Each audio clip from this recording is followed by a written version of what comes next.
அனைவருக்கும் வணக்கம். மீண்டும் ஒரு ஜென் ஜோன் பதிவில் உங்களை எல்லாம் சந்திக்கிறதுல மிக்க மகிழ்ச்சி. இன்னைக்கு நிறைய பேருக்கு நம்ம லா ஆஃப் அட்ராக்ஷனில் ரொம்ப முக்கியமான விஷயம் என்ன அப்படின்னு பார்த்தீங்கன்னா, நம்ம நினைக்கிறது எல்லாம் நம்ம நினைக்கிற வேகத்தில் நடக்கவே மாட்டேங்குது. நான் எல்லா வேலையுமே பண்ணுறேன், அஃபர்மேஷன்ஸ் பண்ணுறேன், நான் டெய்லி பார்த்தீங்கன்னா மெடிடேஷன் பண்ணுறேன், டெய்லி பார்த்தீங்கன்னா என்னோட கோல்ஸ் பற்றி விஷுவலைசேஷன் பண்ணுறேன், இது எல்லாமே பண்ணுறேன். பட் ஆனால் என்னோட கோல்ஸ் எதுவுமே நான் நினச்ச மாதிரி எனக்கு அச்சீவ் ஆக மாட்டேங்குது அப்படிங்கிறது நிறைய பேரோட கொஸ்டினாக இருக்குது. இது ஏன் நடக்க மாட்டேங்குது அப்படின்னு பார்த்தீங்கன்னா, இதுக்கு முக்கியமான விஷயம் யாருனால இது நடக்க மாட்டேங்குதுன்னு நீங்கள் நினைக்கிறீங்க அப்படின்னு சொல்லுங்கள் பார்க்கலாம். எஸ், நீங்கள் தான் இதுக்கு முக்கியமான ரீசன். வேறு யாருமே உங்களுக்கான தடையை கிரியேட் பண்ணுறதே கிடையாது. அந்த தடையை கிரியேட் பண்ணுறதே நீங்கள் தான். எப்படின்னு கேட்குறீங்களா? ஓவராக எந்தூசியசம் ஆகிடுறோம். நம்ம ஒரு விஷயம் நமக்கு வேணும் அப்படிங்கிறப்போ 24 மணி நேரமும் அதை பற்றி மட்டுமே திங்க் பண்ணிகிட்ருக்கோம்.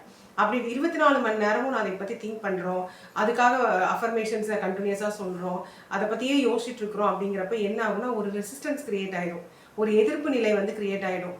என்னென்னா, யூனிவர்ஸ் கிட்டே நீங்கள் ஆல்ரெடி கேட்டுட்ட விஷயம் யூனிவர்ஸ் அது மைண்டில் போட்டுக்கிச்சு, கண்டிப்பாக உங்களுக்கு அதை திருப்பி கொண்டு கொடுக்க போகுது. பட் ஆனால் அதுக்காக நீங்கள் யூனிவர்ஸை திருப்பி திருப்பி திருப்பி திருப்பி நச்சுக்கிட்டே இருப்பீங்களா?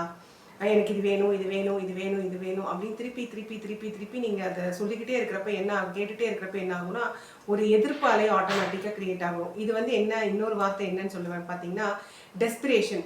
உங்களுக்கு ஒரு பொருள் வேணும் அப்படிங்கிறதுல உங்களுக்கு ஓவரான ஆர்வம் வந்ததுனால என்ன ஆகுதுன்னா, அதுவே உங்களுக்கு ஒரு தடையாக மாறிடுது. அந்த தடை உங்களை என்ன பண்ணுதுன்னா, உங்களுக்கு வேணுங்கிற விஷயத்த உங்களுக்கு வேணுங்கிற டைமில் கொண்டு கொடுக்க முடியாமல் பண்ணுது. ஸோ அதனால தான் இந்த லா ஆஃப் அட்ராக்ஷனில் ரொம்ப முக்கியமான விஷயம் என்னென்னா, நம்ம ஒரு விஷயத்த யூனிவர்ஸ் கிட்ட கேட்கணும், நம்ம அஃபர்மேஷன் பண்ணணும், அதை பற்றி ஒரு விஷுவலைசேஷன் பண்ணணும், மெடிடேஷன் பண்ணணுங்கிறதெல்லாம் கரெக்டு. பட் ஆனால் அதையவே 24 மணி நேரமும் பண்ணிகிட்டு இருக்கணுங்கிறது அவசியம் கிடையாது. அப்படி நம்ம 24 மணி நேரம் பண்ணிகிட்டே திருப்பி திருப்பி திருப்பி பண்ண ஐயோ இது எப்போ வரப்போகுதுன்னு உங்கள் மைண்டுக்குள்ளே நீங்களே ஒரு இது கிரியேட் பண்ணுறீங்க. அதுக்கு பேர் தான் டெஸ்பிரேஷன், ஆர்வக்கோளாறுன்னு சொல்லுவோம் இல்லையா? நமக்கு ஓவர் ஆர்வம் என்ன பண்ணுறோம் அப்படின்னா, நமக்கு வர வேண்டிய விஷயங்களை நம்ம டக்குன்னு நம்மளே ஸ்டாப் பண்ணுறோம். ஸோ அந்த மாதிரி நீங்கள் இனிமேல் உங்களுக்கு வேணுங்கிற கோலை நீங்கள் நினைங்க. டெய்லி ஒரு தடவை விஷுவலைசேஷன் பண்ணுங்கள், மெடிடேஷன் பண்ணுங்கள், அஃபர்மேஷன் சொல்லுங்கள். அதுக்காக காலையிலேருந்து சாயங்காலம் வரையும் அதை பற்றி மட்டுமே நீங்கள் யோசிச்சுக்கிட்டு நீங்கள் ஒரு டெஸ்பிரேஷனை க்ரியேட் பண்ணாதீங்க. அப்படி நீங்கள் க்ரியேட் பண்ணுறது உங்களுக்கு ஒரு எதிர்வினையை க்ரியேட் பண்ணும்.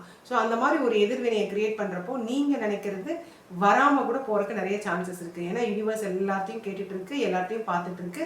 உங்களுக்கு வேணுங்கிறத கண்டிப்பாக கரெக்டான டைமில் கொண்டு கொடுக்கும்.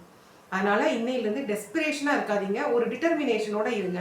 ஸோ அப்படி இருக்கிறப்ப உங்களுக்கு வேணுங்கிற டைமுக்கு கண்டிப்பாக சேரும். இன்றைக்கி இந்த பதிவை பார்த்ததுக்கு மிக்க நன்றி.